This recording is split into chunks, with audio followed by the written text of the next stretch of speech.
Olha, aquela agulha no consultório do dentista, para muita gente, só de pensar já dá um arrepio, né? Mas a verdade é que por trás daquela picadinha tem uma ciência fascinante e um processo super rigoroso para garantir que todo seja seguro e o mais confortável possível. Então hoje a gente vai mergulhar a fundo e entender o que acontece passo a passo quando se recebe uma anestesia local, desde a primeira avaliação até o momento em que o sinal de dor é simplesmente desligado. A gente vai fazer o caminho completo, sabe? Vamos começar com a preparação, que é super crítica. Depois, vamos dar uma olhada na química dentro do tubinho da anestesia. Em seguida, entender a mágica de como o cérebro para de sentir dor. E, por fim, a gente vai ver todas as camadas de segurança que existem para proteger todo mundo. Bom, vamos começar então. A primeira coisa que a gente precisa entender é que a anestesia não começa na hora da agulha, não. Ela começa bem antes disso. Tudo se inicia com uma avaliação super detalhada. E essa pergunta aí é a base de tudo, a que guia todo o processo. Para responder, o dentista não olha só para a boca, não. É preciso olhar para a saúde da pessoa como um todo, sabe? Avaliar com muito cuidado tudo que pode de alguma forma influenciar o tratamento. Então, para fazer essa avaliação de risco, os profissionais olham para 3 pontos principais. Primeiro, se existem condições cardíacas ativas, como, sei lá, um infarto recente. Segundo, a capacidade de exercício da pessoa. Isso é medido em uma unidade chamada METS, que basicamente mostra como está o condicionamento físico geral. E terceiro, claro, o risco do procedimento em si. Juntando tudo isso, se monta um perfil de risco bem completo. E olha só, toda essa avaliação tem que ser documentada. E muito bem documentada. Cada detalhe, cada resposta no questionário, cada assinatura. Isso não é só burocracia, tá? É uma exigência da lei e um dos pilares da segurança do paciente. Não dá para ter jeitinho, não dá para pular etapas, nem se o paciente for da família. Para se ter uma ideia de como isso é sério, teve um caso real de um cirurgião que fez um procedimento na própria esposa. Ele fez uma documentação bem mais ou menos achando que, eu conheço ela. O que aconteceu? Depois ela o processou. E a falta de um registro adequado foi um dos motivos principais para ele acabar perdendo o caso. Então a lição é clara: documentar tudo direitinho protege todo mundo. Simples assim. Beleza? Avaliação feita, tudo documentado. Agora sim, vamos para o próximo passo. O que tem de verdade dentro daquele tubinho de vidro? O famoso tubete. Já adianto, é bem mais do que só uma substância para deixar a área dormente.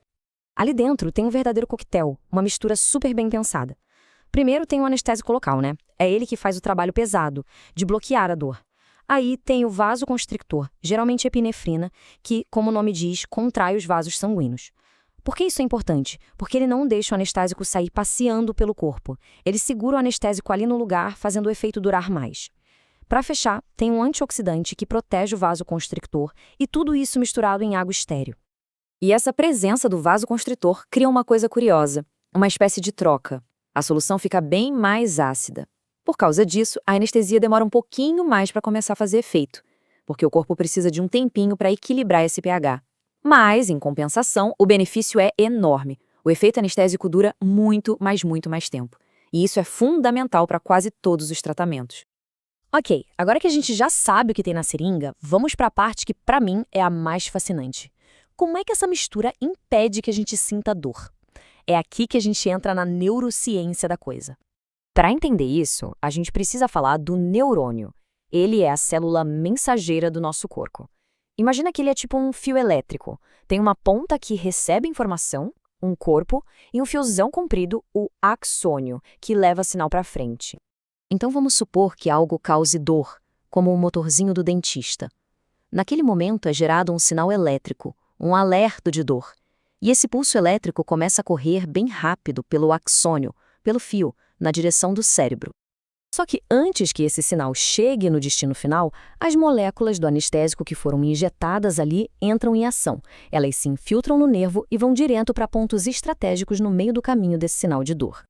E é aqui que acontece o grande final. As moléculas do anestésico agem como se fossem seguranças de uma porta. Elas bloqueiam fisicamente umas portinhas do nervo, que são os canais de sódio. Com essas portas fechadas, o sinal elétrico simplesmente não consegue passar, fica barrado. A mensagem de dor é interrompida no meio do caminho. O cérebro nunca fica sabendo de nada e, por isso, a dor não é sentida. Então, o objetivo é esse, bloquear o nervo. Mas a forma como o anestésico chega até ele é fundamental. Uma boa injeção não é só apertar o êmbolo, é uma mistura de técnica, muito conhecimento de anatomia e, claro, um foco total na segurança. E um dos procedimentos de segurança mais importantes se chama aspiração. Funciona assim: antes de injetar o líquido, o profissional puxa o êmbolo da seringa um pouquinho para trás. Se vier sangue pro tubinho, opa, sinal de alerta. Significa que a ponta da agulha acertou um vaso sanguíneo. Injetar o anestésico direto na corrente sanguínea não é bom, pode dar reações. Então o dentista tem que reposicionar a agulha. É um passo simples, mas que faz toda a diferença. E claro, o conforto do paciente é uma prioridade total. Existe uma técnica chamada de injeção atraumática, que tem vários passinhos. Primeiro, se passa um anestésico em gel na gengiva para dar uma primeira amortecida. Depois, a agulha é posicionada do jeito certo e entra bem devagarinho. E o mais crucial de tudo, o líquido é injetado bem lentamente, coisa de 1 minuto para cada tubete. Isso dá tempo para o tecido absorver o líquido sem sentir aquela pressão, o que diminui muito o desconforto. Bom, a anestesia local é um procedimento extremamente seguro, mas, como tudo na área da saúde, é preciso estar sempre preparado para qualquer imprevisto. E o melhor jeito de lidar com complicações é, primeiro, evitar que elas aconteçam, e segundo, saber reconhecer qualquer sinal rapidinho. Para colocar as coisas em perspectiva, é legal dar uma olhada nessa tabela dos níveis de sedação. A anestesia local, essa que a gente está falando, fica ali na categoria mínima. Ou seja, a pessoa responde normalmente, respira normalmente, o coração funciona normalmente. Isso é muito, mas muito diferente da anestesia geral, lá na outra ponta, em que a pessoa fica inconsciente e às vezes precisa de ajuda para manter as funções vitais.